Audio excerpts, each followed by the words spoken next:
السلام عليكم ورحمة الله وبركاته. هو آخر ملوك المملكة المصرية وآخر من حكم مصر من أسرة محمد علي، استمر حكمه 16 سنة. هنتكلم النهاردة عن فاروق الأول ملك مصر والسودان.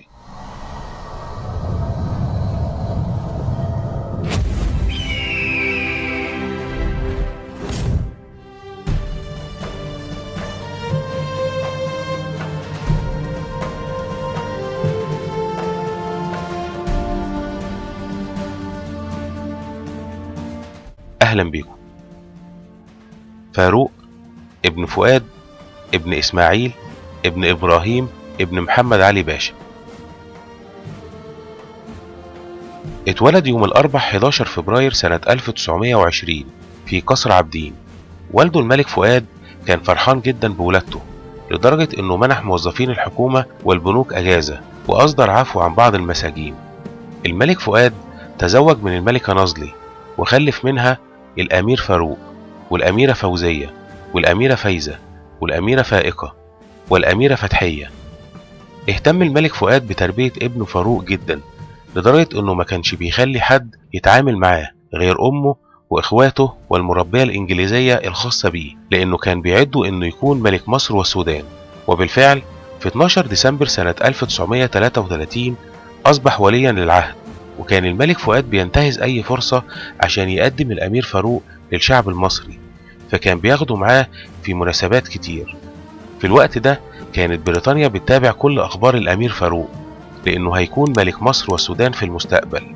ولما كبر شوية بدأت بريطانيا تطلب من الملك فؤاد ضرورة سفر الأمير فاروق إلى بريطانيا عشان يتعلم هناك، إلا إنه شاف إن الأمير فاروق لسه صغير على السفر، وكانت والدته الملكة نظلي رافضة فكرة السفر تماما. ولما وصل سنه 14 سنة ضغطت بريطانيا على الملك فؤاد عشان الأمير فاروق يسافر يتعلم في بريطانيا، وبالفعل سافر الأمير فاروق إلى بريطانيا.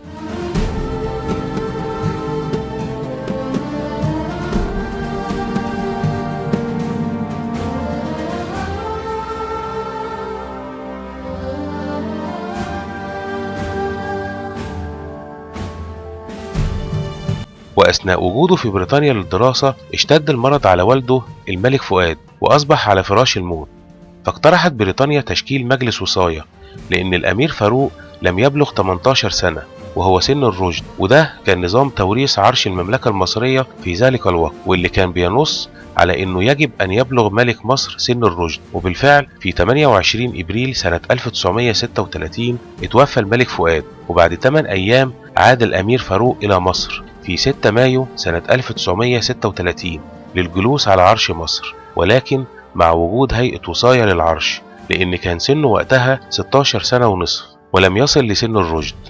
وفي 29 يوليو سنة 1937 أتم الملك فاروق سن الرشد وانتهى عمل لجنة الوصاية وتولى العرش بمفرده. وكانت المفاجأة من الشعب المصري اللي استقبل الملك فاروق بالحب واستبشروا بقدومه الخير، خصوصا ان الشعب المصري ما كانش بيحب الملك فؤاد وكانوا بيشوفوه ملك ظالم مستبد وموالي للإنجليز.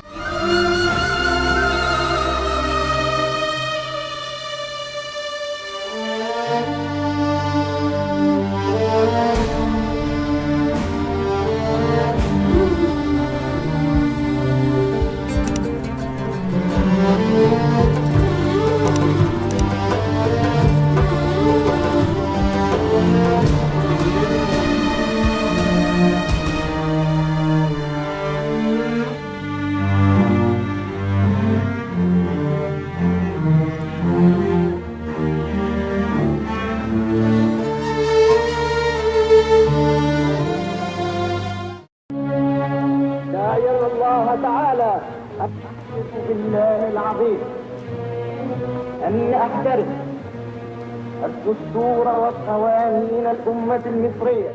ومع كل هذه الأحداث كانت بريطانيا خايفة إن مصر ما تقدرش تسيطر على قناة السويس، وقبل ما يجلس الملك فاروق على عرش مصر وقعت مصر معاهدة صداقة مع بريطانيا في عام 1936، وكان بنودها انتقال الجيش الإنجليزي من المدن المصرية إلى قناة السويس، وحق الجيش البريطاني في الطيران فوق منطقة القناة، تقليص عدد الجنود البريطانيين إلى 10,000 جندي في مدن القناة، حق مصر في إنشاء جيش نظامي، وده لأنه للأسف سنة 1882 قرر الخديوي توفيق تسريح الجيش المصري وقتها.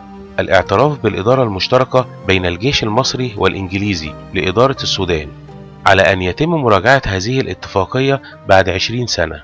ولكن بعد تولي الملك فاروق عرش مصر لم يتم تنفيذ الاتفاقية بسبب قيام الحرب العالمية الثانية.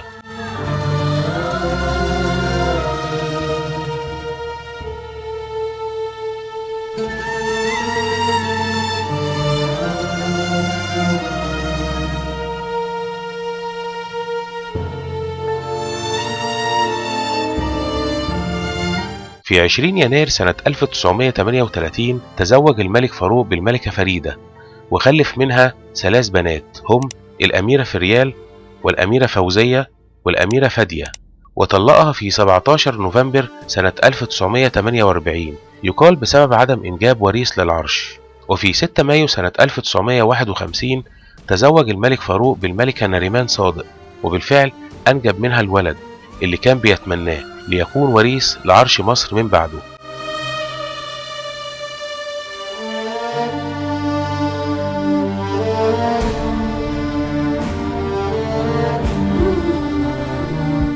الملك فاروق بعد توليه عرش مصر كان عايز يشكل وزارة ائتلافية يرضى عنها الشعب، لكن ده ما عجبش السفير البريطاني اللي كان عايز يشكل وزارة على مزاج بريطانيا، وطلب من الملك فاروق بشكل رسمي تشكيل وزارة موالية للإنجليز في مدة أقصاها 3 فبراير 1942، وده اللي رفضه الملك فاروق تماما. فطلبت بريطانيا من سفيرها استخدام القوة مع الملك فاروق، فقامت القوات البريطانية في 4 فبراير سنة 1942 بمحاصرة قصر عابدين عشان تجبر الملك فاروق على استدعاء رئيس حزب الوفد مصطفى النحاس لتشكيل حكومة أو إنه يتنازل عن العرش. بالمناسبة مصطفى النحاس كان رافض كل اللي بيعمله الإنجليز، وبالفعل وضعوا أمام الملك فاروق وثيقة التنازل عن العرش. ولكن رئيس الديوان الملكي أحمد حسنين باشا أقنع الملك فاروق وقال له إن لمصلحة مصر إنك توافق بمطالب الإنجليز، وبالفعل تم استدعاء مصطفى النحاس لتشكيل الحكومة. وبعدين بلاش تعود تهزقني كل ساعة والتانية، أنا أمك. ما هو عشان انت امي انا بحاول احافظ عليكي، مش عايزك تجري ورا الراجل بالشكل ده ومش سائل فيكي. نسي الموضوع ده خلاص، اهتمي بيا، اخواتي احنا اهم. أنا ما بحبش حد، ولا حتى أنت ولا نفسي. واسمع بقى، بطل تتحداني، لا هتصحى في يوم مش هتلاقيني في مصر خالص. ما تحس شوية باللي أنا فيه؟ الحرب مبهدلة العالم والبلد في خطر، عرشي في خطر، وانا نفسي في خطر. ما اعرفش بعد ساعة ممكن يحصل لي ايه، والراجل اللي في السفارة مستنيني عفوة عشان يجيب لي دبابات ويهد الصنايع على دماغي. والسوحة ما بيقطعوا في بعض، مش مقدرين الخطر اللي جاي.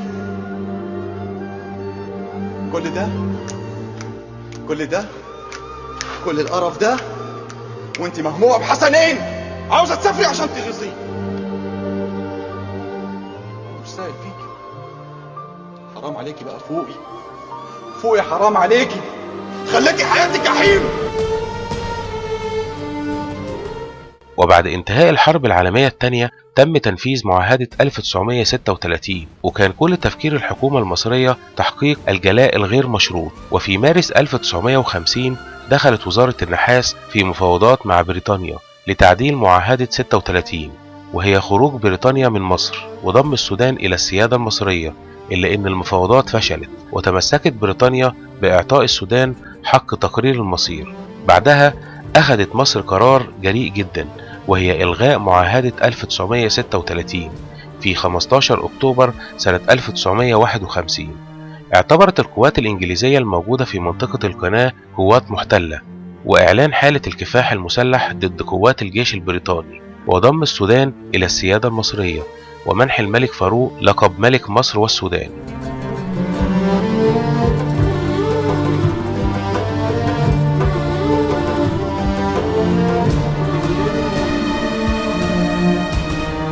وبعد إلغاء معاهدة 1936 انقلب العالم على مصر، واشتعلت نيران الصراع مع الإنجليز، وللأسف حصلت فوضى داخل مصر. في 26 يناير سنة 1952 قامت مظاهرات تطالب بقطع العلاقات الدبلوماسية مع بريطانيا وإعلان الحرب عليها، وحدثت فتن طائفية داخل مصر. وفي منتصف يوم 26 يناير سنة 1952 بدأت أول شرارة لحريق القاهرة، وكانت في ميدان الأوبرا، وبدأت الحرائق تزداد في كل مكان، وانتشرت أعمال السلب والنهب داخل البلاد. كل هذه الأفعال مجهولة الفعل. لجأ الملك فاروق للجيش، وأمر بنزول الجيش إلى الشارع وإعلان حظر التجوال وإصدار الأحكام العرفية عشان يحاول يسيطر على الأوضاع الداخلية للبلاد، ولكنه فشل وتصاعدت الأحداث أكتر.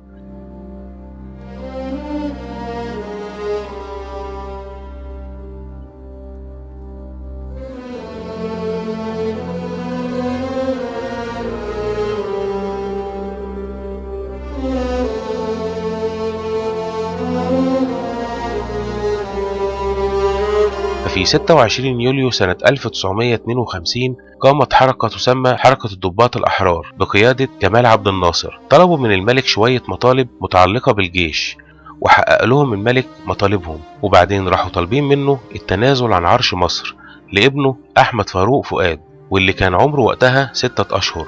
وبالفعل وافق الملك فاروق. أما عن المسائل الأخرى الخاصة بشؤون الحكم فنحن لا غرض لنا سوى مصلحة البلاد، ولهذا فإننا نترك أمرها للحكومة. وفي مساء 26 يوليو سنة 1952 غادر الملك فاروق مصر على ظهر اليخت الملكي المحروسة، وسقط عرش فاروق الأول اللي استمر 16 سنة.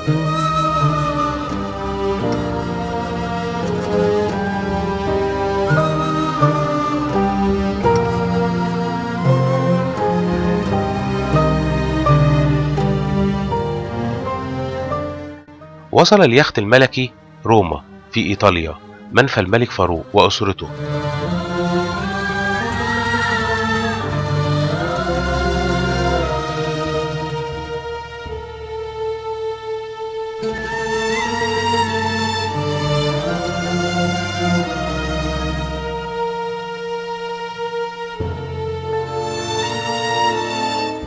وبعد عامين من المنفى طلبت الأميرة ناريمان الطلاق وسافرت إلى مصر، وأذنت لها المحكمة بالطلاق.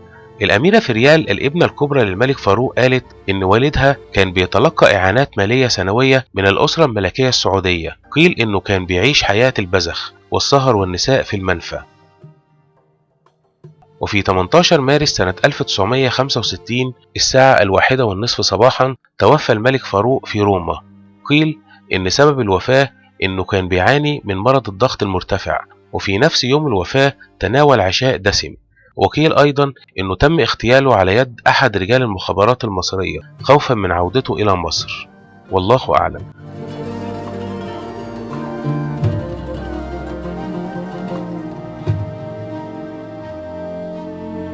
كانت وصية الملك فاروق إنه يدفن في مصر، وتحديدا في مسجد الرفاعي، لكن الرئيس الراحل جمال عبد الناصر رفض. ولكن بعد ما تدخل الملك فيصل ابن عبد العزيز آل سعود وافق الرئيس جمال عبد الناصر، ولكن اشترط انه ما يدفنش في مسجد الرفاعي حسب وصية الملك فاروق. وفعلا في 31 مارس سنة 1965 وصل جثمان الملك فاروق مصر، وتم دفنه في تكتم شديد في حوش الباشا مع جده إبراهيم محمد علي باشا في منطقة الإمام الشافعي. وفي السبعينيات طلبت أسرة الملك فاروق من الرئيس محمد أنور السادات أنه يتم نقل جثمان الملك فاروق من مقابر الإمام الشافعي إلى مسجد الرفاعي تنفيذا لوصيته، وبالفعل وافق الرئيس محمد أنور السادات، وتم نقل الجثمان ليلا تحت الحراسة المشددة، وتم دفنه بجوار والده الملك فؤاد وجده الخديوي إسماعيل.